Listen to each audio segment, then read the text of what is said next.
ये clear cut brain wash का ही process होता है जिसमें आपके मन बुद्धि को टोटल। सबसे पहली बात तो इनके जो आलीशान रहने की व्यवस्थाएं हैं, इतने ऊंचे ऊंचे रिट्रीट सेंटर बना रहे हैं। उस मोड़ का भी वर्णन कीजिए कि कब और कैसे आपने ब्रह्मा कुमारी की विचारधाराओं और मान्यताओं पर प्रश्न करना शुरू किए। और मेरे को जब बाद में पता लगा कि ये नष्टोमा के नाम पे तो निष्ठुर बनते जा रहे हैं, पत्थर दिल बनते जा रहे हैं, तो फिर मेरे को एक अंदर से आया कि नहीं, अब इस संस्था में चलने का मेरे को फिर से सोचना पड़ेगा, फिर से पुनर्विचार करना पड़ेगा।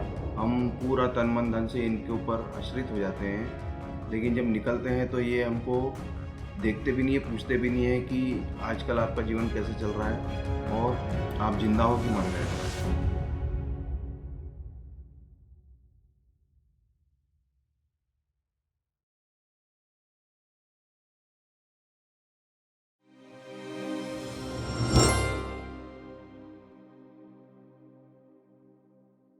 नमस्कार दोस्तों, स्वागत है आप सभी का आज के इस वीडियो में। आज हम सुनेंगे ब्रह्मा कुमारीज के पूर्व सदस्य यानी एक्स ब्रह्मा कुमार सतीश जी को और जानेंगे कि कैसे ब्रह्मा कुमारीज जैसे कल्ट किसी के भी जीवन को किस प्रकार से प्रभावित करते हैं। तो सबसे पहले मैं सतीश जी की इस हिम्मत को दाद देना चाहूँगा, क्योंकि किसी ऐसी संस्था से आप बहुत लंबे समय से जुड़े हुए हो और जब आप उस संस्था को छोड़ते हैं तो किसी भी व्यक्ति के लिए यह जीवन में एक बहुत बड़ी घटना होती है।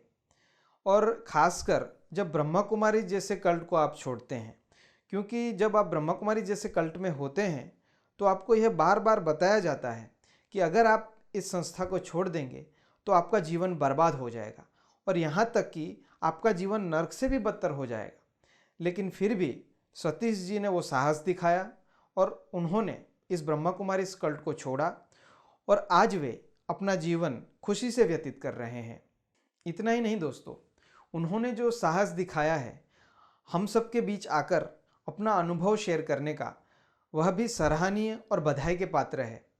मुझे आशा है कि यह वीडियो कई सारे ऐसे लोगों को प्रेरणा देगा जो ब्रह्मा कुमारी जैसे कल्ट में फंसे हुए हैं और उससे बाहर निकलना चाहते हैं। दोस्तों, यह वीडियो थोड़ा लंबा है, लेकिन आप इस अनुभव को पूरा जरूर सुनिएगा और आपको सरलता हो इसलिए मैंने डिस्क्रिप्शन में टाइम स्टैम्प भी डाल दिया है, जिसमें अगर आपको विशेष टॉपिक के बारे में सीधा सुनना है तो सीधा उस टॉपिक पर क्लिक करिए और उसके विषय में आप सुन सकते हैं।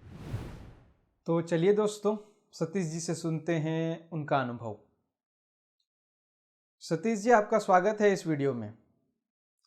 सबसे पहले आप अपने बारे में कुछ बताइए। नमस्कार विनय जी।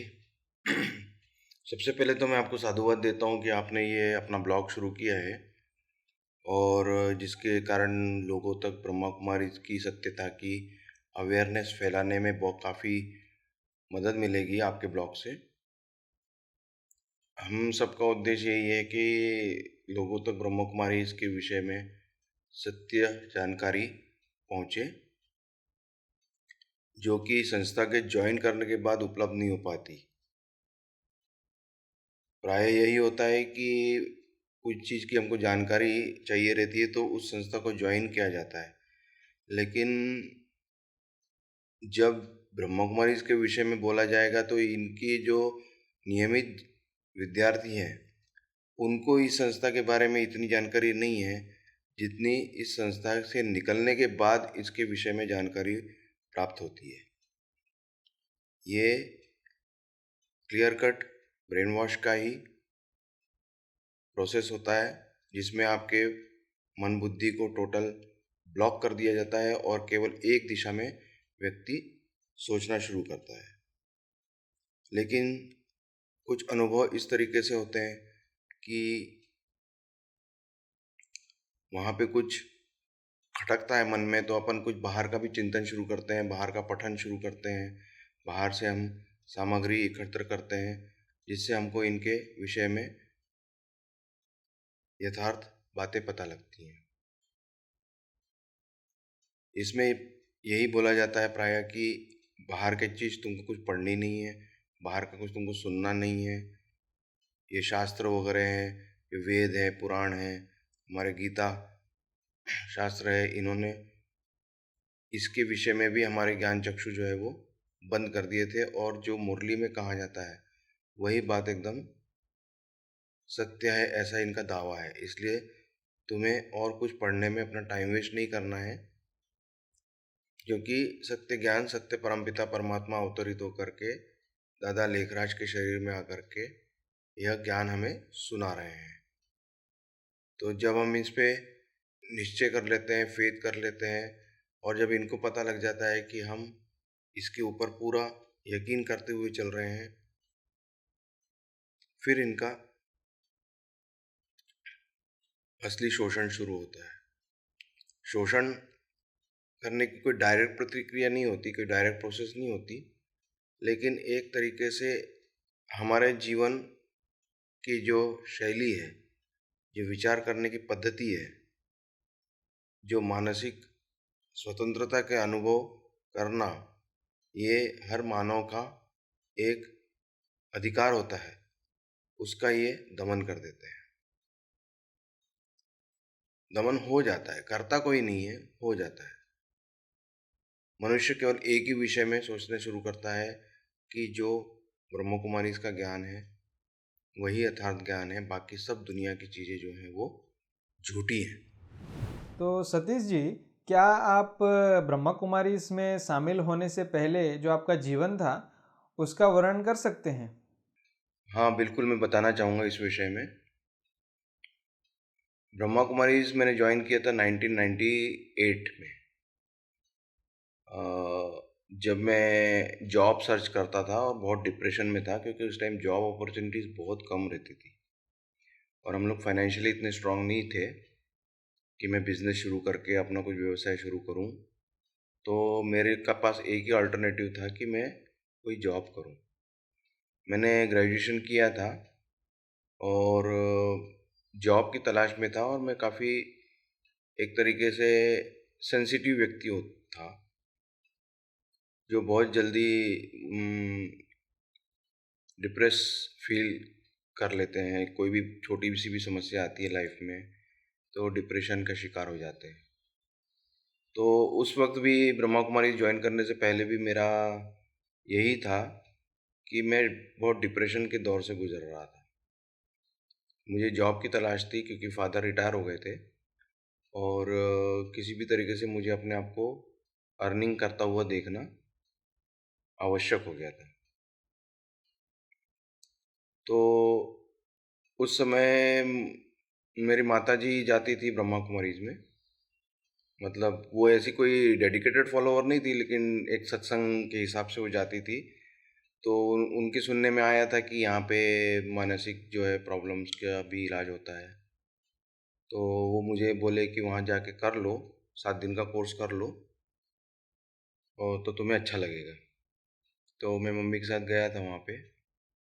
तो जो वहाँ पे कोर्स कराने वाला भाई था वो मेरी उम्र का था, उसने मेरे को कोर्स कराया। अच्छा, सतीश जी, आपको ब्रह्मा कुमारीज में शामिल होने के लिए किस बात ने आपको प्रेरित किया, बता सकते हैं आप? तो प्रेरित तो ऐसा था कि मेरे को जब कोर्स कराते कराते ही कुछ विशेष अनुभव होने लगे थे, कि I am the chosen one type, जैसे वो लोग बताते हैं कि ये ज्ञान फोटो में कोई और कोई में भी कोई को ही परमात्मा आकर के सुनाते हैं। तो ज्ञान सुनते सुनते ही मुझे बहुत अच्छे अनुभव आए थे कि जिस ज्ञान के कोर्स में 7 दिन के अंदर ही मेरे को एक प्राइवेट कंपनी में जॉब मिल गया था। तो मेरा विश्वास इस पे बैठ गया कि ये हो न हो, यहाँ आने से ही मुझे इसका फ़ायदा हुआ है। तो 7 दिन का कोर्स मैंने किया। उसी दौरान में मेरी बहुत अच्छी मित्रता हो गई थी जिस भाई से मैं कोर्स ले रहा था। मेरी उम्र का ही होने के कारण एक तो वो सिंगल रहता था। इन लोगों में ऐसा होता है कि ये लोग शादी नहीं करते हैं, कुमार जीवन जिसको बोलते हैं लोग। तो इस बात ने मेरे को काफ़ी आकर्षित किया है कि कैसे सिंगल लाइफ में जीकर अपने पैरों पर खड़े होकर खुद को संभालते हैं और पूरे समाज में भी सेवा कर रहे हैं। तो मैं भी आइडियलिस्ट होने के नाते मुझे भी ये बात काफ़ी प्रेरित किया कि अपना खुद का संभालो और लोगों की सेवा के लिए अपना जीवन अर्पित करो। वहाँ की बहनों को भी देखा मैंने कि ऐसा लगता था, ये लोग बताते थे कि सारा जीवन इन्होंने अपना न्यौछावर कर दिया है भगवान की सेवा में, मानव की सेवा में और समाज की सेवा में। और इनका जो मुख्य उद्देश्य है कि इस संसार का रूपांतरण करना है कलयुग से लेकर सतयुग की तरफ। तो इसमें अगर हम कंट्रीब्यूट करते हैं तो इससे अच्छी सेवा कोई हो नहीं सकती समाज की, दुनिया की। तो इस बात ने मेरे को बहुत प्रेरित किया। दूसरा, शुद्ध अन्न, शुद्ध मन, शुद्धता का हमेशा प्रैक्टिस करना, ये बात ने भी मेरे को काफ़ी प्रेरित किया। अच्छा सतीश जी, आप ये बता सकते हैं कि कोई शुरुआती व्यवहार या ऐसे कोई साइंस जो आपको अब लगता हो कि वो एक चेतावनी के साइन थे? जहाँ तक चेतावनी या रेड फ्लैग्स के विषय में बात की जाए तो ऐसी बहुत सारी बातें हैं जिसको हम एक्सेप्ट कर लेते हैं क्योंकि हमें फीलिंग्स बहुत अच्छी आती है वहाँ पे, अनुभव बहुत अच्छे आते हैं। लेकिन वो रेड फ्लैग्स को हम इग्नोर करते जाते हैं क्योंकि हम एक एक अलग ही संसार में रमण करने लगते हैं, जो बहुत सुखद लगता है, बहुत एलिवेटेड फील होता है और हम अपने आप को एक चूजन वन जैसे कंसिडर करने लगते हैं। तो रेड फ्लैग्स के विषय में आपने पूछा है तो मैं ये बताना चाहूँगा कि रेड फ्लैग्स वहाँ पे तो सबसे पहले ये जो खान पान का जो परहेज बताते हैं कि अपने ही हाथ से बनाकर खाना है या कोई बीके पवित्र भाई बहन के हाथ का बना हुआ ही खाना है। आपको ऐसा कुछ भी नहीं खाना है जो बीके से संबंधित नहीं हो। जैसे बाहर का तो खाना ही नहीं है, होटल का, या जैसे अपन बाहर कभी पिकनिक वगैरह पे जाते हैं तो भी हमको नहीं खाना है, शादियों में नहीं खाना है। तो ये एक मैं चेतावनी के रूप में आज ले रहा हूँ क्योंकि उस टाइम तो मुझे ये बात पसंद आती थी, लेकिन आज मैं निसंकोच रूप से बोल सकता हूँ कि एक एक तरीके से चेतावनी है, क्योंकि यही खान पान का ही एक ज़रिया रहता है जिससे इंसान अपने रिलेटिव से, अपने संबंधियों से, अपने परिवार से कट जाता है। फ़र्ज़ कीजिए कि आपने अपने माँ बाप का भी खाना बंद कर दिया, भाई बहन के हाथ का खाना बंद कर दिया, तो क्या होता है, एक जो आत्मिक भाव रहता है, जो खान पान के ज़रिए एक अपनत्व की फीलिंग आती है। हमारे इंडियन कल्चर में तो इसका बहुत विशेष महत्व होता है क्योंकि हर त्यौहार में, हर सेलिब्रेशन में हम खान पान की जो है वो एक विशेष व्यवस्था रखते हैं और आत्मीयता प्रकट करने के लिए भी खान पान का ही हम लोग ऑफर देते हैं। जैसे कोई विशेष पसंद की मिठाइयाँ बना दी या कोई डिशेज ऐसी बना दी, तो सबसे पहले तो ये लोग अपने आप को इसी बात से कट कर देते हैं कि तुमको कुछ भी खाना नहीं है, चाहे वो अपने सगी माँ ही क्यों ना हो। अगर वो बीके को फॉलो नहीं करती है तो उसके हाथ का खाना जो है वो पाप के समान होता है। और ये अपने मन में पूरा भर देते हैं कि अगर उनके हाथ का खाया हमने तो एक गिल्ट से मन भर जाता है, जिसको कि ये लोग बोलते हैं कि शूद्रों के हाथ का खाना। तो ये मैं आज विशेष एक रेड फ्लैग जो आपने पूछा है, चेतावनी, कि ये अपने में ही शामिल करने का जो इनका प्रयोजन होता है, शुरू में हमको समझ में नहीं आता है, शुरू में तो अच्छा लगता है। तो ये एक इनका तरीका होता है कि ये फॉलो करेंगे तो 90% काम तो यही होगा कि जो है व्यक्ति सिर्फ बीके और बीके का फॉलोवर ही बन के रह जाएगा। दूसरी चेतावनी मैं ये कहता हूँ कि ये लोग जो आजकल इतना अवेयरनेस फैल रही है दुनिया में मीडियाज़ के द्वारा, सोशल मीडियाज़ के द्वारा, इंटरनेट के द्वारा, तो ये लोग भी क्लियर बताते हैं कि बाबा की मुरली जो है, बाबा के जो लिटरेचर है वही सत्य है। बाकी तुम्हें ना कुछ पढ़ना है, जिसको ये वाहियात बोलते हैं, इनकी मुरली में शब्द आता है कि वाहियात बातों में नहीं जाना है।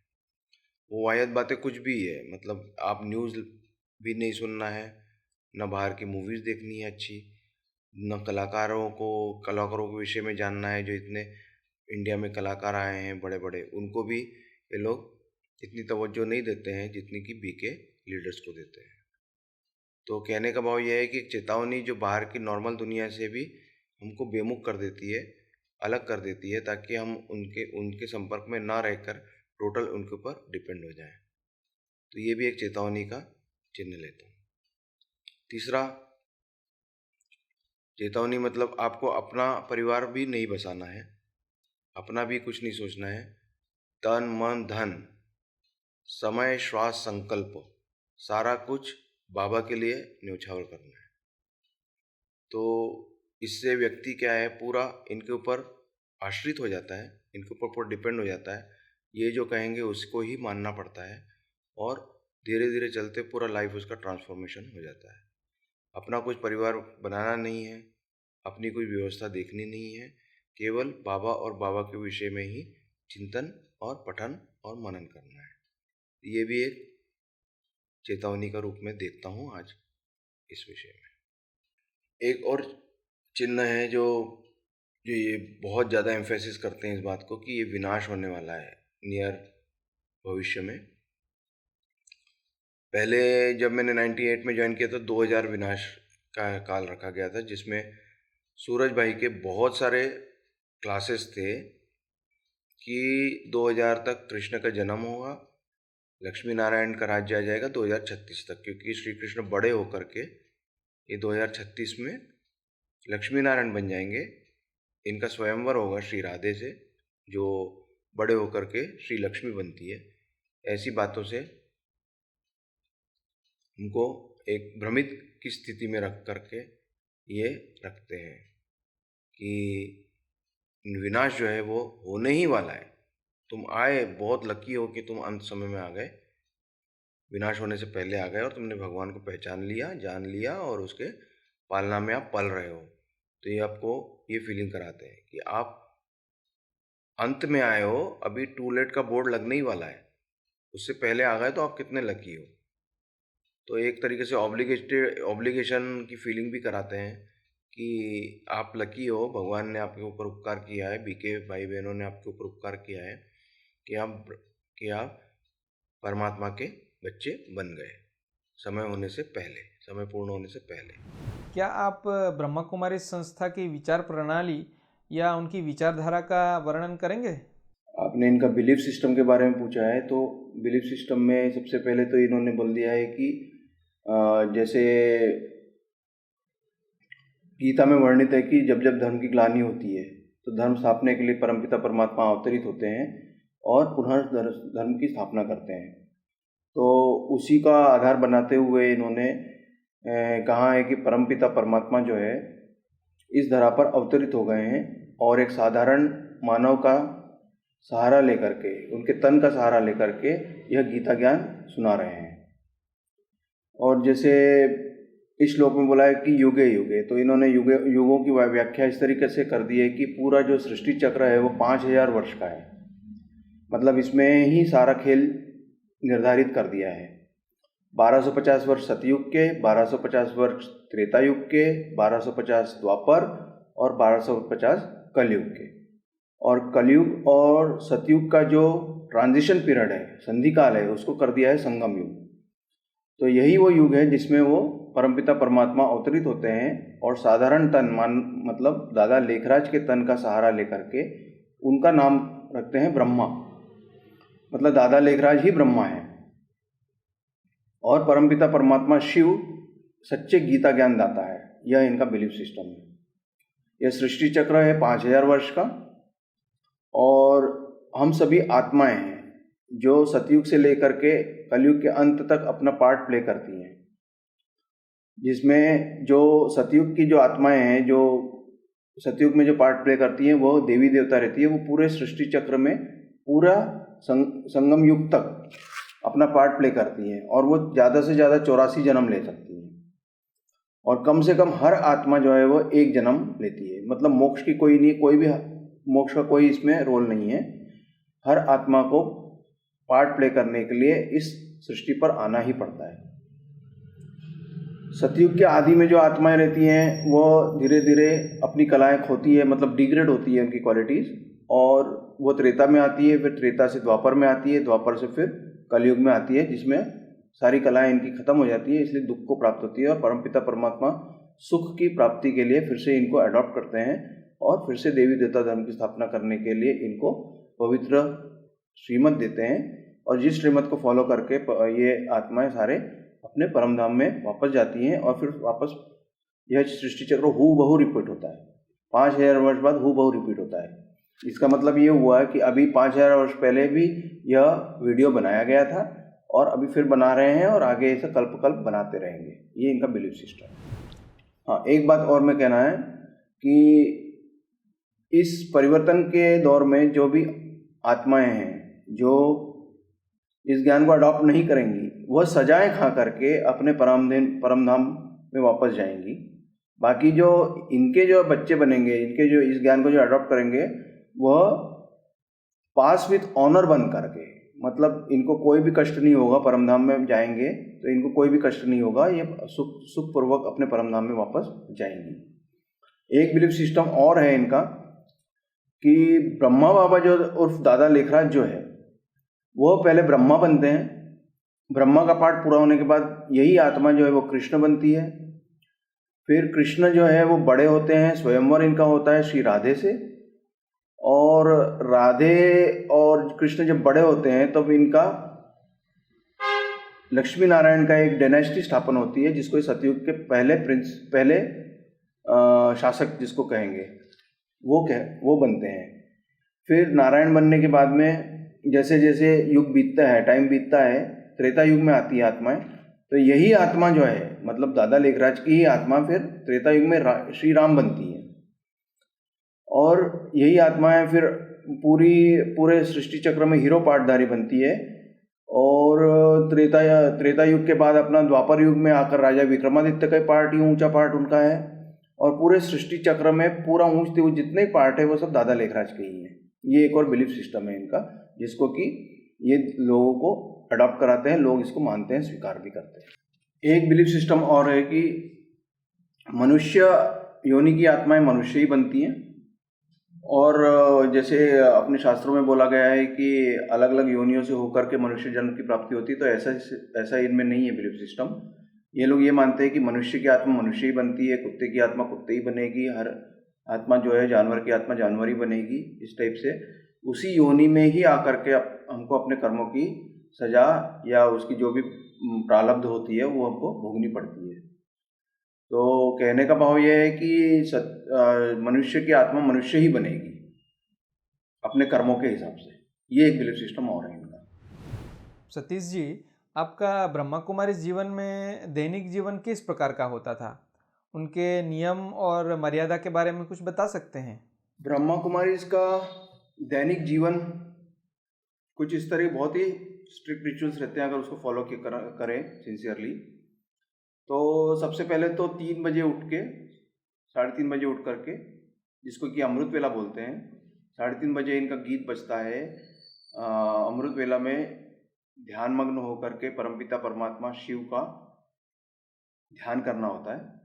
इस ध्यान के अंतर्गत स्वयं को आत्मा समझ करके परमपिता परमात्मा का ध्यान, उनका स्तुति या उनकी विशेषताएं को स्मरण कर करके वह एक मेडिटेशन की प्रक्रिया होती है, जिसमें परमपिता परमात्मा का ध्यान करते हैं, शिव पिता परमात्मा का स्वयं को आत्मा समझ करके परमपिता परमात्मा को याद करना, जिसको ध्यान भी नहीं बोलते, उसको याद की संज्ञा देते हैं, क्योंकि ध्यान जो है वो भक्ति का शब्द है, तो भक्ति इनके हिसाब से जो है वो सेकेंडरी है, तो इसको याद बोलते हैं कि परमपिता परमात्मा को हमको याद करना है, उसके गुणों को याद करना है, और चिंतन में मुरली के पॉइंट्स भी याद करने हैं, जिसके बारे में बताऊंगा मुरली क्या है एक्चुअली। तो कहने का भाव ये 3:30 बजे उठ करके इनको ध्यान करो, फिर अपना दैनिक जो कर्म रहते हैं, फ्रेश होना आदि, वो उससे मुक्त होकर के फिर 7 बजे से 8 बजे तक इनकी स्पिरिचुअल क्लास रहती है, जिसको कि मुरली बोला जाता है। उसको भी पठन पाठन करना आवश्यक होता है, और इम्फेसिस इस बात का रहता है कि आप ये मुरली क्लास जो है वो सेंटर में आके सुनिए। घर में जो सुनेंगे वो सेकेंडरी बच्चे हैं, जो सेंटर पे आके मुरली सुनते हैं वो एक तरीके से लगे बच्चे हैं, मतलब परमपिता परमात्मा के अधिक नज़दीक हैं वो। तो सेंटर पे बुलाने का ये एक तरीका है उनका कि सेंटर पे आकर के ही मुरली का पठन और पाठन करना पड़ता है। 7 से 8 की मुरली होने के बाद 8 बजे नाश्ता वगैरह करके बाद आप अपने दैनिक कार्य कर सकते हैं। जो जॉब करते हैं वो जॉब करने चले जाते हैं, जो बिजनेस रहते हैं अपने बिजनेस पे चले जाते हैं, जो घरों में रहते हैं वो घरों में चले जाते हैं, और जो सेंटर्स में रहते हैं वो अपनी दिन भर की जो सेवाएं वगैरह होती हैं उसकी रूपरेखा आगे आते ही बनाती हैं। तो मैं तो बाहर का व्यक्ति था, तो मैं अपना जॉब करने निकल जाता था वहाँ से। जॉब करते टाइम भी दुनियावी बातों में नहीं उलझना है हमको। जैसे दुनियावी बातें होती हैं कि बातचीत करना, लोगों से मिलना जुलना, ये सब भी एक तरीके से निषेध ही होता है। और इम्फेसिस इस बात का होता है कि आप अपने कर्म करते हुए परमपिता परमात्मा की स्मृति में ही रहना है, और जितना परमात्मा को याद करते हुए ही अपने कर्म करेंगे वही एक मतलब जिसको बोले क्वालिटी कर्म की श्रेणी में आएंगे वो। और परचिंतन प्रदर्शन से मुक्त होना है, दूसरों की बातें नहीं सुननी है, पिक्चर आदि नहीं देखनी है, मार्केट में भी उतना ही जाना है जितना कि आपको ज़रूरत है, और फिर मार्केट में फालतू घूमना वगैरह ये सब निषेध होता है। फिर शाम को वापस आने के बाद फिर से फ्रेश होने के बाद फिर से ध्यान करना होता है, जिसको 6:30 7:30 इसको नुमाशाम योग बोलते हैं।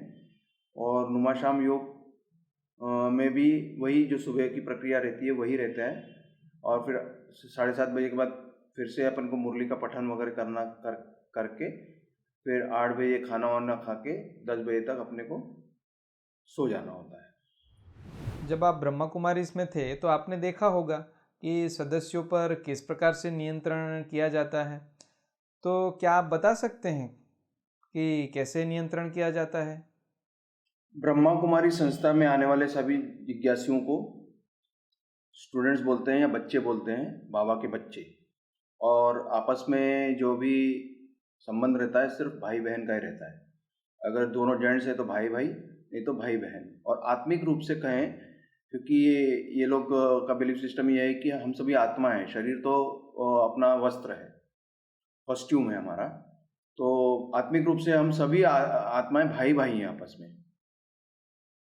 तो ये बिलीफ सिस्टम रहता है। अब सदस्यों पर नियंत्रण कैसे किया जाता है, यह एक विशेष रूप से मैं इस पर लाइट डालना चाहता हूँ कि एक तो परमपिता परमात्मा को जब आप स्वीकार कर लेते हैं या फिर कन्विंस हो जाते हैं कि यह परमपिता परमात्मा का ही ज्ञान है, तो इसके बारे में फिर कोई भी प्रश्न उठाना जो है वह एक तरीके से संशय बुद्धि की निशानी कही जाती है। उसमें एक जो जेन्युइन प्रश्न भी आ रहे हैं कि परमपिता परमात्मा ने आज हमको ये कहा, तो वो डिस्कस करने का वहाँ पे कोई स्कोप नहीं होता है।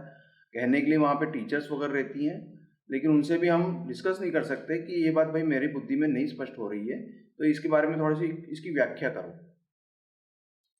फॉर एग्जाम्पल 5000 वर्ष का सृष्टि चक्र का जो हमेशा जो पॉइंट आता है कि ये सृष्टि चक्र वो रिपीट होता है और 5000 वर्ष का है, तो इस बारे में मेरे को हमेशा डाउट आता था और हमेशा मैं इसके बारे में डिस्कस करने की कोशिश करता था, लेकिन हमेशा इसका डिस्करेजमेंट होता था। तो नियंत्रण का जहाँ तक प्रश्न है, तो में मेरी समझ से इसमें 2 तरीके से नियंत्रण किया जाता है।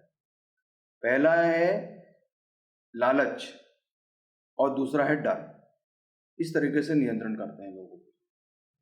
लालच आपको ये बात का है कि आप जब इस संस्था से जुड़ गए, परमपिता परमात्मा को अपने सच्चे दिल से अपना पिता मान लिया, दिल से कहो मेरा बाबा, जब आपने दिल से कह दिया कि मेरा बाबा है ये, तो आपको जो है उसकी हर बात को हाजी ही करना है। और जब जितना हाजी करेंगे उतना आप परमात्मा के नज़दीक पहुंचेंगे। तो सबसे पहले जो मैंने बताया कि लालच क्या मिलता है कि जब आप इस ज्ञान को अडॉप्ट करते हो, परमपिता परमात्मा की श्रीमत पर चलते हो, जब हाजी का पार्ट प्ले करते हो, तो आपको स्वर्ग की बादशाही मिलती है। और बादशाही केवल 1 जन्म की नहीं मिलती, वो 21 जन्म की बादशाही मिलती है। मतलब 21 जन्म आपको संपूर्ण सुख, संपूर्ण शांति, संपूर्ण प्रेम, संपूर्ण पवित्रता और संपूर्ण धन धान्य से भरपूर जिंदगी मिलती है आपको, जिसको सतयुग की एक सुख स्वरूप की सुखी जीवन जिसको बोलते हैं, वो मिलता है। तो यह हो गया लालच। तो ये लालच जब मन बुद्धि पर हावी हो जाता है, तब वो कुछ भी बात कहें, हम उस पर क्वेश्चन नहीं उठा सकते, क्वेश्चन नहीं कर सकते किसी भी बात पे हम। जैसे लॉजिकल क्वेश्चन भी होते हैं, जैसे कई बार आता भी था कि मुरली में एक उदाहरण के लिए मैं बताऊं कि यह ड्रामा हूबहू रिपीट होता है, तो हूबहू रिपीट होने के बारे में हम डिस्कशन नहीं कर सकते, केवल उसको स्वीकार कर सकते हैं। स्वीकार करने का भाव ये रहता है कि आप इसको स्वीकार कर लो तो आपको स्वर्ग की बादशाही मिलेगी। हर चीज़ को स्वीकार, हर चीज़ एक्सेप्टेंस, इसको बोलते हैं यस मैन, हाँ जी का पार्ट इनका होता है। दूसरा होता है डर।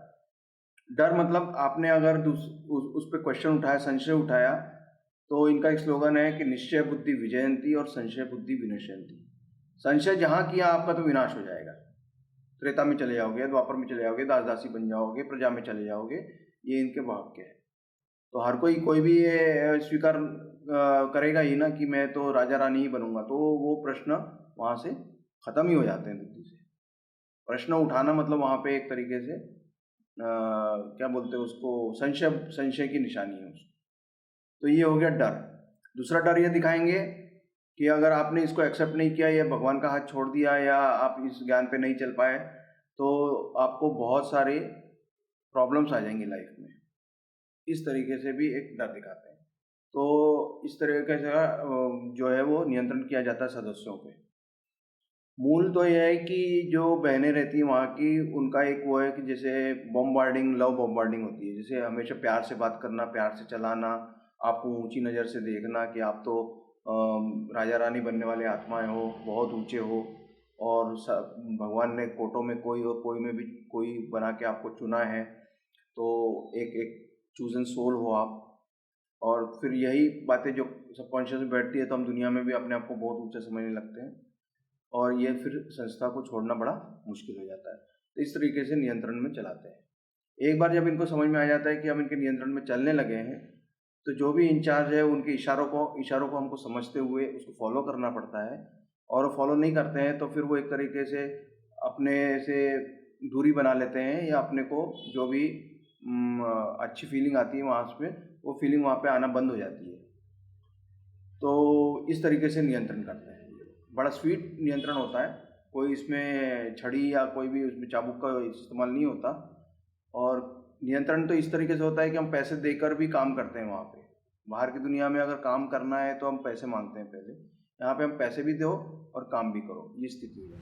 अच्छा, तो जब आप ब्रह्मा कुमारीज में थे तो उस समय क्या आपको पता था कि आप एक कल्ट में हैं, या फिर धीरे धीरे बाद में जाकर इसका एहसास आपको हुआ? कल्ट क्या होता है तो मुझे पता ही नहीं था कल्ट क्या होता है उस टाइम, क्योंकि ये 2000 के आसपास की बात थी, तो कल्ट वगैरह का इतना अवेयरनेस नहीं था दुनिया में, और ना उस टाइम इंटरनेट था, ना कोई इतना सोशल मीडिया एक्टिव था, कुछ भी नहीं था। तो कल्ट क्या होता है मेरे को तो बहुत बहुत बाद में पता चला कि कल्ट क्या होता है, या कल्ट कैसे फंक्शंस करते हैं। तो ये तो सवाल ही नहीं उठता कि मेरे को अवेयरनेस थी कल्ट की। कल्ट का एहसास तो मुझे बहुत बाद में आया, मतलब समझ लीजिए 2010 के बाद आया ये एहसास।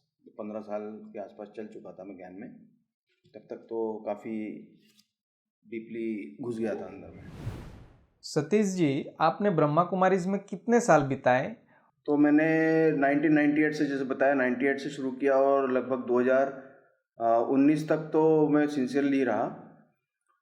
बीच में थोड़ा सा चेंज हो गया था, मतलब थोड़ा सा डिसकंटिन्यूशन हो गया था। फिर भी मैं एक मोटा मोटा तौर पे मतलब 2019 तक तो फॉलो किया है, मतलब 19 और 21 साल, 21-22 साल तो मैंने सिंसियरली फॉलो किया है इसको। और उस मोड का भी वर्णन कीजिए कि कब और कैसे आपने ब्रह्मा कुमारीज की विचारधाराओं और मान्यताओं पर प्रश्न करना शुरू किए। मैं इसके विषय में ज़रूर बोलना चाहूँगा, क्योंकि जब, जैसे मैंने बताया कि मेरे दिमाग में, दिलो दिमाग में विनाश विनाश, परिवर्तन परिवर्तन और ये सब घूमता था, हमेशा बैठा ही हुआ था। क्योंकि मैंने अपना लाइफ कभी प्लान नहीं किया, ज़्यादा से ज़्यादा 4-5 साल से ऊपर मैंने कभी अपनी लाइफ को प्लान नहीं किया है। फिर मैंने जब बहुत माइन्यूटली ऑब्जर्व किया या मेरे देखने में आया, सबसे पहली बात तो इनके जो आलीशान रहने की व्यवस्थाएं हैं, इतने ऊंचे ऊंचे रिट्रीट सेंटर बना रहे हैं, और उसमें इतना हाई लेवल का इंफ्रास्ट्रक्चर बना रहे हैं, हाई क्लास के फर्नीचर हैं, हाई क्लास के उन्होंने टाइल्स वगैरह लगा करके साउंड सिस्टम और नलों के व्यवस्था, एक एक नल 4-4 हज़ार 5-5 हज़ार रुपये का एक एक नल रहता है, टाइल्स, ये सब देख देख के मेरे दिमाग में थोड़ा सा खटका कि ये सब इतना विनाश हो रहा है और इतना फ्लरिश चीज़ क्यों बनाने अगर, तो मैंने कई बार प्रश्न भी पूछा इंचार्ज लोगों से, तो ये इतना बोले नहीं वो बाबा के बच्चे आएंगे ना विनाश काल, वो शायद मन में हंसते होंगे, मेरे पता नहीं ये चीज़, लेकिन अब मैं ये अनुमान लगा सकता हूँ कि अंदर तो ये इनको पता रहता है कि ये सब ऐसा कुछ विनाश वगैरह कुछ होने नहीं वाला है। तो मेरे को ऐसा कन्विंस करने की कोशिश करते थे ये कि नहीं अंत समय में बाबा के बच्चे जो आएंगे ना, तो उनको रहने की व्यवस्था अच्छी मिलनी चाहिए, उनको आराम मिलना चाहिए, क्योंकि सब भगवान के बच्चे हैं, तो उनको उनका जीवन में कोई डिस्टर्बेंस नहीं आना चाहिए, इसलिए उनको, और क्योंकि अंत में जो है वो ये सिर्फ सेंटर से रहेंगे, बाकी सब जो मकान वगैरह है वो धराशायी हो जाएंगे, तो बाबा के बच्चे जो है वो सेंटर्स में आकर के रहेंगे और उनको किसी तरीके का कष्ट ना हो, इसलिए इतना फ्लरिशमेंट बनाया जा रहा है। तो ये बात तो मैं उस टाइम तो हाँ जी कर देता था, लेकिन मेरे को बाद में समझ में नहीं आता था कि ये क्यों इतना ऐसा बता रहे हैं, जबकि विनाश होने वाला है, तो इतना हाई लेवल का सब इंफ्रास्ट्रक्चर बनाने की ज़रूरत क्या है। तो इनका सवाल से मेरे को कई बार डाउट आता था कि ये मेरे को जो है कुछ गलत डायरेक्शन में जा रहा है, ये नैया जो है वो गलत डायरेक्शन में जा रही है। दूसरा, मेरे को जो विनाश की बात तो एक हो गई, फिर ये कन्याओं का समर्पण भी मेरे को बहुत खटकता था कि ये जो कन्याओं का समर्पण हो रहा है, शिव पिता भगवान से इनकी शादियां रचाई जा रही हैं। एक तरफ तो बोलते हैं कि आपको शादी नहीं करनी है, दूसरा बोलते हैं कि परमपिता परमात्मा से शादी करो। ठीक है, मैंने पूछा कि परमात्मा से शादी कराने का इतना बड़ा ओकेजन 1-1 लाख रुपए 2-2 लाख रुपए ले लेके लोग कन्याओं से कोई मतलब नहीं है इसमें, तो क्यों इतना वेस्ट किया जा रहा है पैसा। तो फिर इसका भी जवाब ये आता था कि ये तो उनके माँ बाप का है, जो अगर कन्या कोई शादी भी करती है अगर कोई, तो माँ बाप तो दहेज देते ही है ना, तो दहेज देने के बाद में जो है यहाँ पे हम परमपिता परमात्मा से शादी हो रही है, तो दहेज के नाम पे जो है माता पिता जो है अपना दहेज देते हैं संस्था में। तो ये मैंने सोचा ये क्या है, ये दहेज को ये लोग मतलब प्रोत्साहन कर रहे हैं या एक्नॉलेज कर रहे हैं, या क्या इसको वो करना है, इसको दहेज प्रथा को बंद करना है, या इसको और इनकरेज कर रहे हैं ये लोग, तो कि दहेज देना चाहिए। अगर आप देहदारी से शादी नहीं कर रहे हो तो भगवान को दहेज दो, तो भगवान को क्या दहेज की जरूरत होती है क्या। तो ये भगवान का पूरा इन्होंने डिग्रेडेशन कर दिया। इतना मेरे को मन में दुख होता था कि भगवान के नाम पे पैसा लेना और भगवान के नाम पे ही बोलना कि भगवान के साथ शादी कर रहे हैं, तो ये दहेज लिया जा रहा है, दहेज का पैसा इनको कन्या को दिया जा रहा है। बाद में मेरे को और पता लगा कि ये लोग सोना आदि भी लेते हैं, गोल्ड भी लेते हैं। तो मेरे को समझ में नहीं आता ये चीज़ कि ये भगवान को क्या चाहिए, गोल्ड क्यों चाहिए, पैसा क्यों चाहिए, क्यों लेंगे। कन्याओं का समर्पण है, कन्याएं अगर सेवा के लिए प्रति अपना जीवन समर्पित कर रही है तो ये अच्छी बात है ना, उसको स्वागत होना चाहिए। तो इतना पैसा, धन धान्य, इतना पैसा दे करके क्या है, ये सब बातें मेरे को मन में खटकने लगी थी। तो यही मेरे को धीरे धीरे जब फिर मैंने इधर उधर सर्च करना शुरू किया तो बहुत लोगों के मेरे को अनुभव भी समझ में आए, और कई कन्याओं का सुसाइड भी समझ में आया, उनका डिप्रेशन भी समझ में आया। मैंने बहुत सारी चीज़ें सुनी। हमारे सेंटर में भी कई कन्याएं छोड़ के जाती थी। मैं पूछता था ये छोड़ के क्यों गई हैं, कहाँ गई हैं, कहाँ रहती है, अभी इनका कौन है देखने वाला। तो मेरे को कोई जवाब नहीं मिलता था, और ये कुछ भी उनको जवाब देने का, ये क्वेश्चन पूछने का कोई हमको अधिकार नहीं मिलता था। तो यही वो मेरे ख्याल से टर्निंग पॉइंट था 2019 के बाद, जो कोविड का काल था। उसके बाद मेरे को बहुत समझ में आया कि ये लोग जो है वो सिर्फ पैसा खींचने में और लोगों को खींचने में और लोगों को अपना बनाने के चक्कर में पड़े हुए हैं, और इनको कोई मतलब नहीं है। ये कहने के लिए ईश्वरीय फैमिली है, ईश्वरीय फैमिली का जो नॉर्म्स रहते हैं वो तो इनकी दूर दूर तक दिखाई नहीं देते। एक नॉर्मल फैमिली में भी जो सदस्य रहता है, उसके बाकी नॉर्मल फैमिली के लोग उसके ऊपर देखभाल करते हैं, उसको कम से कम देखते हैं कि सही दिशा में जा रहा है, गलत दिशा में जा रहा है। लेकिन इनको कोई फैमिली टच नहीं है, कोई इनको वो नहीं है। नष्टो मोह के नाम पर ये लोग निष्ठुर बन गए हैं। ये सब मैंने खूब माइन्यूटली ऑब्जर्व किया, और फिर भी मैंने बहुत कुछ सहन किया। मतलब मैं उसको ऑब्जर्व करता रहा, कई दिन तक ऑब्जर्व करता रहा। और मेरे को जब बाद में पता लगा कि ये नष्टो मोह के नाम पे तो निष्ठुर बनते जा रहे हैं, पत्थर दिल बनते जा रहे हैं, तो फिर मेरे को एक अंदर से आया कि नहीं, अब इस संस्था में चलने का मेरे को फिर से सोचना पड़ेगा, फिर से पुनर्विचार करना पड़ेगा। हमारे सेंटर में भी जो सदस्य थे वो मेरे को पूरा डिपेंड देखना चाहते थे कि मैं ये हमारे ऊपर पूरा आश्रित हो जाए। तो आश्रित तो ऑलमोस्ट मैं हो ही गया था, लेकिन फिर भी मैंने हिम्मत करके अपना एक देखा कि जो होगा सो होगा, लेकिन मेरे को गलत का साथ कभी नहीं देना है। तो जो होगा, मैं अकेला जीने के लिए तो तैयार हूँ, अकेले मेरे को एक रूम में रहने करके बाकी पूरी ज़िंदगी भी मेरे को निकालनी पड़ जाए तो मैं उसके लिए रेडी हूँ। लेकिन मैं गलत काम में मैं अपना वो नहीं कर सकता, कंट्रीब्यूशन नहीं कर सकता, मेरा कॉन्शियस अलाउ नहीं कर सकता। तो वही टर्निंग पॉइंट था कि जब मैंने फिर से निर्णय लिया कि इसके बारे में फिर से मेरे को पुनर्विचार करना है। ये ब्रह्मा कुमारी संस्था के विषय में मैं एक बात और कहना चाहूँगा कि यह एक संस्था है जो दावा करती है कि एक परिवार है। ये ईश्वरीय परिवार कहलाते हैं। ये परिवार तब तक ही है जब तक इनको आपसे कुछ मिलता है। आपसे जब तन मन धन की सेवा मिलती है, समय स्वास्थ्य संकल्प की सेवा मिलती है, और ये तब तक आपके परिवार के सदस्य बने रहते हैं जब तक कि ये आपके दिलो दिमाग पर, जीवन पर पूरी तरीके से हावी ना हो जाए। और जब आपको आपके किए हुए के एवज में कुछ वापस रिटर्न चाहिए रहता है, तब ये संस्था बन जाते हैं। तब इनके संस्था के नियम सामने आ जाते हैं कि ये तो संस्था है, हम संस्था की कोई चीज़ हम आपको नहीं दे सकते, या कोई आपको संस्था की तरफ से कुछ आपको सहयोग चाहिए रहता है तो वो भी उपलब्ध कराने की ये इच्छा नहीं रखते हैं। और एक बार संस्था से निकल जाने के बाद ये आपको इस तरीके से भूल जाते हैं जैसे आप कभी उनसे जुड़े ही नहीं थे। जब तक आप इस संस्था के सदस्य बने रहते हैं तब तक तो ऐसा लगता है कि यही संसार है हमारा, यही हमारा जीवन है और यही हमारा परिवार है।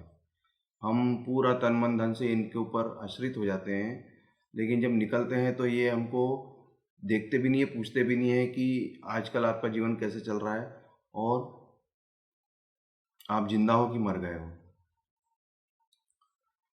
क्योंकि निकलने के बाद जब मैं इनके सदस्यों से आखिरी बार मिला तो इन्होंने बोला था कि हमारी मित्रता बनी रहेगी, और कभी भी मित्रता के संबंध में आपको बात करना है तो आप कभी भी बात कर सकते हैं। तो उसके बाद मैंने कई मैसेज भी डाले इनको, हैप्पी न्यू ईयर के, हैप्पी दिवाली के, हैप्पी होली के और जन्मदिन के, लेकिन इनको कोई भी रिप्लाई देने का इनका कोई भी मन नहीं होता है। मैं इनकी भावना समझ सकता हूँ कि क्योंकि ये खुद फंसे हुए लोग रहते हैं, तो जो लोग बाहर निकल जाते हैं ये लोग उनको दुश्मन समझ लेते हैं कि ये बीके का नहीं है सदस्य है तो ये एक शूद्र आत्मा है, या ये एंटी बीके हो गया है, या ये भगवान से विमुख हो गया है। जबकि ऐसी बात नहीं होती है। हम भगवान के बहुत अच्छे से फॉलोअर रहते हैं, इसीलिए हम जो चीज़ बात समझ में नहीं आती तो हम अलग होके चलते हैं। लेकिन ये दुनिया में इस तरीके से बिहेव करते हैं जैसे निकलने के बाद कोई संबंध नहीं है। तो मैं यही चेताना चाह रहा हूँ कि जो भी सदस्य लोग इनसे जुड़े हुए हैं अपने भावनात्मक तरीके से ना जुड़ जाएं और अपना एक बैलेंस बना के रखें,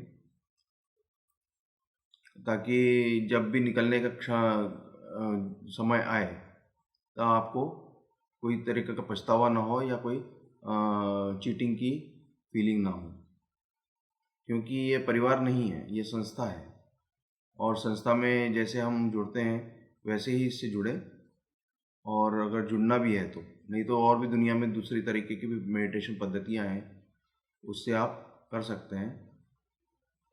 हमारी वेद शास्त्र में ही सब कुछ दिया हुआ है, भगवान हमारे भीतर ही है। हम अपने भीतर के भगवान को पहचानें और संतुलित नॉर्मल जीवन जिए। जब आप ब्रह्मा कुमारी संस्था से जुड़े और जब आपने इस संस्था को छोड़ दिया तो इस सब में आपकी परिवार की क्या भूमिका रही और विशेष उनकी प्रतिक्रिया क्या रही? हालांकि मेरे परिवार वाले मेरे को समझाते थे कि ये ऐसा इतना सहज नहीं होता है कि परमात्मा किसी के शरीर में आ जाए। तो फिर भी मेरे को इतना ज़्यादा नशा चढ़ गया था कि मैं फिर भी किसी की सुनी नहीं। जैसे मेरे घर में भी बहुत रिलीजियस लोग थे।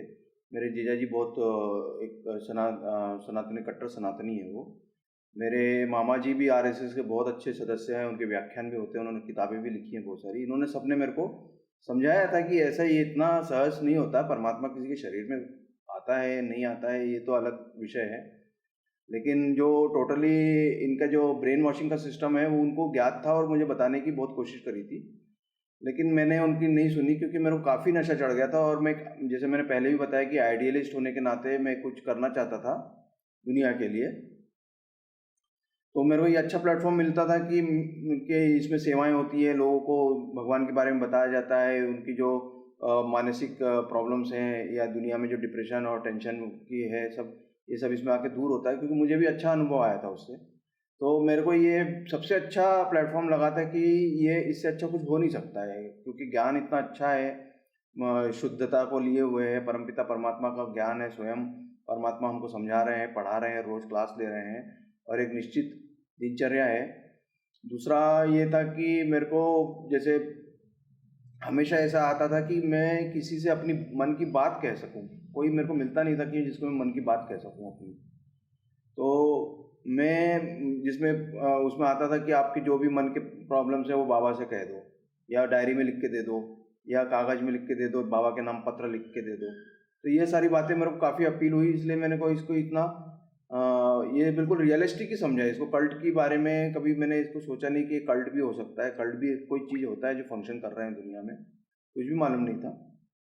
हम इतना पूरा स्वीकार किया था कि परमात्मा का अवतरण हो गया है और परमपिता परमात्मा आकर के सतयुग की स्थापना कर रहे हैं, और मैं ही कम पढ़ रहा हूँ क्योंकि मेरे को जो श्रीमत मिल रही है दुनिया मुरली में जो इतने महावाक्य आ रहे हैं वो मैं उसको फॉलो नहीं कर पा रहा हूँ। तो कमी पेशी मुझ में है, फिर भी परमात्मा की कृपा मुझ पर है कि मेरे को अपना बच्चा बना के रखा है उन्होंने। और सतीश जी, जब आपने इस संस्था को छोड़ा तो आपने किन किन चुनौतियों का सामना किया, जरा थोड़ा बता सकते हैं आप? ब्रह्मा कुमारी को जब मैंने जाना बंद कर दिया तो एक तरीके से समझ लो कि पूरा मतलब एक जैसे किसी का कोई अपना मर जाता है या अपने या डाइवोर्स हो जाता है या इस तरीके से कुछ सेटबैक्स होता है लाइफ में, वही सेम फीलिंग मेरे को आ रही थी। दूसरा, मैं पूरा मतलब एक तरीके से समझ लो मैं ऐसी फीलिंग आती थी कि मैं पूरा रेगिस्तान में खड़ा हूँ और दूर दूर तक कोई भी व्यक्ति मेरे आसपास नहीं है, इतना। जबकि मैं जॉब भी करता हूँ, लेकिन अंदर का एक इतना खतरनाक जिसको मैं कहें कि अनडिस्क्राइबेबल, मतलब जिसको वर्णन नहीं कर सकता हूँ, ऐसा अनुभव आता था कि ये दुनिया बिल्कुल ही मतलब जैसे वीरान जंगल जैसी है और रेगिस्तान जैसी है, और मैं अकेला इस पूरे जंगल में खड़ा हूँ, दूर दूर तक मेरे आसपास कोई भी नहीं है। मैं किसी से बात करने की मेरे को मन नहीं होता था, और बहुत ही एक डिप्रेसिव स्टेट की अवस्था थी बहुत दिनों तक, बहुत दिनों तक। फिर मैंने और बहुत सारी चीज़ें पढ़ना शुरू करी, इंटरनेट पे शुरू की, तो मैंने देखा कि मेरे जैसे बहुत सारे लोग हैं, एक नहीं हज़ारों लोग हैं जिनकी पूरी जो है जीवन जो है बिखर गया है, और वो जैसे तैसे अपने आप को सस्टेन करते हुए चल रहे हैं। फिर मैंने अपने आप को कंपैरिजन किया उनके साथ, तो मेरी लाइफ तो काफ़ी अच्छी थी क्योंकि मैं फाइनेंशियली अपने ऊपर फाइनेंशियली साउंड था, और अपने आप की देखभाल भी कर सकता था, और बाकी मैं कम्युनिकेशन मेरा ठीक था, लोगों से मिलना जुलना भी ठीक था, और मेरे जो लौकिक से सबसे मेरे रिलेशन बहुत अच्छे थे। सबने एक तरीके से स्वागत ही किया मन में, लेकिन मतलब कि ये अच्छा हुआ संस्था छोड़ दी, क्योंकि उसमें उनको तथ्य पहले से ही नज़र नहीं आ रहा था। और जब मैंने ये डिसीजन लिया कि मैं अब वहाँ नहीं जा रहा हूँ, तो मन ही मन उनको लगा होगा कि अच्छी बात कर रहा है ये, अब ठीक है, मतलब इस संस्था में जो है कोई ऐसा कोई भविष्य बहुत अच्छा नहीं है। तो फिर भी अभी चल रहे हैं ज़िंदगी में, अकेले जॉब कर रहे हैं और कर रहे हैं अब अपने लोगों की सपोर्ट भी है हमारे मेरे साथ। तो एक तरीके से नॉर्मल जीवन चल रहा है। आपकी उपचार प्रक्रिया में, यानी जब आप ठीक हुए, आप सामान्य जीवन जीने लगे, तो इस प्रक्रिया के लिए किस प्रकार का समर्थन आपको सहायक रहा? मैंने जब ये संस्था छोड़ी तो जैसे मैंने बताया कि मेरे को काफ़ी डिप्रेशन हुआ था, बहुत एक तरीके से उदासी की भावना, और अब अपना कुछ नहीं है, और एक जैसे नियर एंड डियर की डेथ हो जाती है या डिवोर्स हो जाता है तो जैसी फीलिंग आती है वही फीलिंग मुझे आने लगी थी, कि बहुत दिनों तक तो ऐसे लोनलीनेस की बहुत फीलिंग आती थी। फिर जैसे मैंने इंटरनेट पे भी एक वेबसाइट देखी, brahmakumaris.info, उसमें जैसे हज़ारों केसेस मेरे टाइप के थे जिन्होंने इस संस्था को छोड़ा है, और उनके अनुभव तो और मतलब डिप्रेसिव वाले थे। तो वो पढ़ के मेरे को थोड़ा सा एक हिम्मत हुई कि ये जब अपने आप को सर्वाइव कर रहे हैं तो मुझे मेरी मेरी स्थिति तो इन लोगों से बहुत अच्छी है। फिर बाद में लोकल ग्रुप्स भी मिले मेरे को, सोशल मीडिया में मैंने बहुत सारे यूट्यूब पे उनके चैनल्स देखे। और स्पेसिफिकली मैं कहना चाहूँगा कि अभी मैं जिस ग्रुप से जुड़ा हूँ, अरुण जी उपाध्याय जी का ग्रुप है, जो खुद भी इससे प्रभावित है ब्रह्मा कुमारी संस्था से। उनकी फैमिली पूरी शैटर्ड हो गई है उसमें। तो उन्होंने तो बहुत हिम्मत करके एक ग्रुप को खड़ा किया। उसमें करीब 100 से ऊपर सदस्य हैं जो इस ग्रुप से जुड़े हुए हैं। तो टाइम टू टाइम उन सदस्यों से बात करके मेरे को एक तरीके से हीलिंग की प्रक्रिया स्वतः ही होती है। मैं किसी थेरेपिस्ट के पास नहीं गया हूँ। तो वैसे ही मेरे को एक हीलिंग की प्रक्रिया मेरे को फ़ायदा होता है जब मैं एक्स मेंबर्स से या अफेक्टेड बीकेस से जब बातें करता हूँ तो मेरे को एक तरीके से सेल्फ हीलिंग हो जाती है। प्लस ये विनय जी आपका जो ग्रुप है, आपका जो ये ब्लॉग है, वो भी एक तरीके से बहुत हेल्पफुल रहा। तो इस तरीके से मैंने खुद को सस्टेन कर रहा हूँ और अपने आप को खड़ा करते हुए चल रहा हूँ काफ़ी हिम्मत से। और अभी सब कुछ ठीक ही है, सपोर्ट सिस्टम भी अच्छा है, सब कुछ अभी सबके रिलेशन सबके साथ अच्छे हैं। दूसरा, मैंने जैसे बताया कि थेरेपी वगैरह तो कुछ नहीं ली, लेकिन सपोर्ट ग्रुप्स यही है जो एक्सबीके से और कल्ट्स के बारे में पढ़ता रहता हूँ। तो हाउ कल्ट्स फंक्शंस और what is the story behind this cults वगैरह, बहुत सारे कल्ट्स है। कॉम्बैटिंग विद कल्ट्स किताब मैंने पढ़ी, तो काफ़ी चीज़ मेरे को अनुभव में आई और समझ में आई कि how they are operating in the society. ये सोसाइटी के लिए एक तरीके से बहुत डेंजर है। देखने में बहुत अच्छा दिखता है ये चीज़, but it is really dangerous for the society.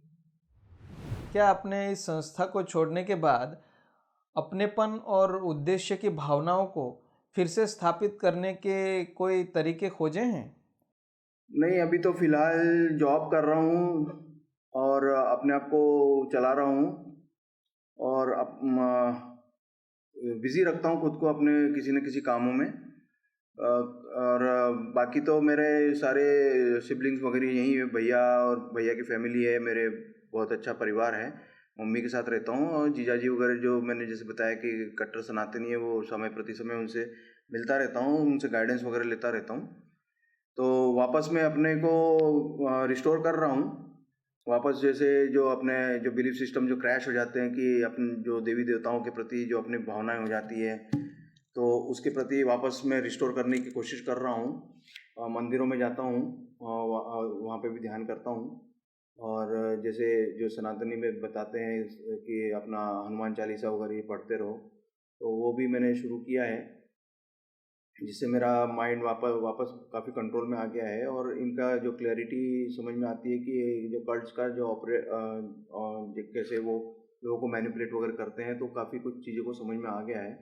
मैं किसी को दोष नहीं देता हूँ, लेकिन ये है कि इनका जो वर्किंग सिस्टम ही ऐसा रहता है कि चले तो चांद तक, नहीं तो शाम तक वाली स्थिति रहती है। कि जैसे कल्ट में आप नशे में चले जा रहे हैं, तो पूरी ज़िंदगी भी आपकी उसी नशे में निकल सकती है। लेकिन वो कोई ज़िंदगी ऐसा नहीं है कि आप भी मैनिपुलेट होते जा रहे हो, साथ साथ दुनिया को मैनिपुलेट कर रहे हो, दुनिया को भी धोखे में रख रहे हो। तो ये कोई ज़िंदगी नहीं होती है। मैं तो यही कहना चाहूँगा, क्योंकि सत्यता को एक ना एक दिन स्वीकार करना ही पड़ता है। आपको सत्यता आपके सामने आती ही है, किसी न किसी तरीके से आएगी। आपको जो भी सुप्रीम सत्ता है जो इस संसार को चला रही है, उसका स्थान कोई ले नहीं सकता। ये ज़्यादा लेखराज वगैरह मतलब कैसे इनकी लोगों की हिम्मत होती है कि भाई अपने आप को परमात्मा कहलवाने की। मेरे को इस बात पे बहुत वंडर होता है, जो इतना सुप्रीम सत्ता है, सुप्रीम शक्ति जो दुनिया को चला रही है, उसके स्थान पर खुद को रख देना, यह तो एक तरीके से पाप है। मैं तो इसके पाप की श्रेणी में कहूँगा कि अपने आप को सुप्रीम घोषित कर देना। और मैं जो कह रहा हूँ वही सच है, बाकी सब दुनिया में झूठ ही झूठ है। तो इस बात में काफ़ी रियलाइजेशन हुआ मेरे को ब्रह्मा कुमारी में, बहुत अच्छी अच्छी बातें भी समझने को मिली।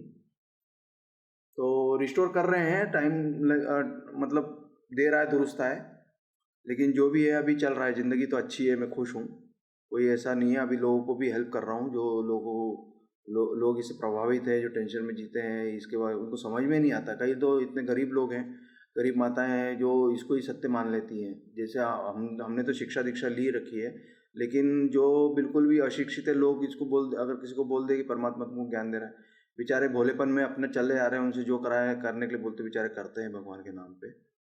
तो जो इनके निमित्त टीचर्स लोग हैं या इंचार्ज लोग हैं, उनको भी थोड़ा सा मैं जागरूक करना चाहता हूँ कि ऐसा ना करें, परमात्मा का स्थान ना लेने की कोशिश ना करें। परमात्मा को परमात्मा के स्थान पर रहने दो, देवताओं को देवताओं के स्थान पर रहने दो। भगवान ने हमें इंसान बनाकर भेजा है, हम इंसान ही बन जाएं, बहुत अच्छी बात है। इंसान ही अच्छे तरीके से जी के, इंसान बन के ही अच्छे लोगों की मदद करें। तो इंसानियत को ही अपनाना, इंसानियत को ही धर्म बना के चलना, यही मेरे हिसाब से सच्चा धर्म है। वही हुआ करने की कोशिश कर रहा हूँ। सतीश जी, आपका बहुत बहुत धन्यवाद हमारे बीच अपना अनुभव शेयर करने के लिए और बातें शेयर करने के लिए। तो दोस्तों, हमने सतीश जी का अनुभव सुना और हमने समझा और जाना कि किस प्रकार से ब्रह्मा कुमारी जैसे कल्ट की वजह से लोगों का जीवन प्रभावित होता है। और मुझे आशा है कि इस अनुभव को सुनने के बाद आपने बहुत कुछ नया जाना और सीखा होगा। और इसीलिए मेरी आप सबसे एक विनती है कि इस वीडियो को अधिक से अधिक सभी लोगों के बीच शेयर करें, ताकि अधिक से अधिक लोग ब्रह्मा कुमारी जैसे कल्ट के बारे में जान सके और जागरूक हो सके। फिर मिलेंगे अगले वीडियो में ऐसे ही किसी नए विषय के साथ। तब तक के लिए धन्यवाद।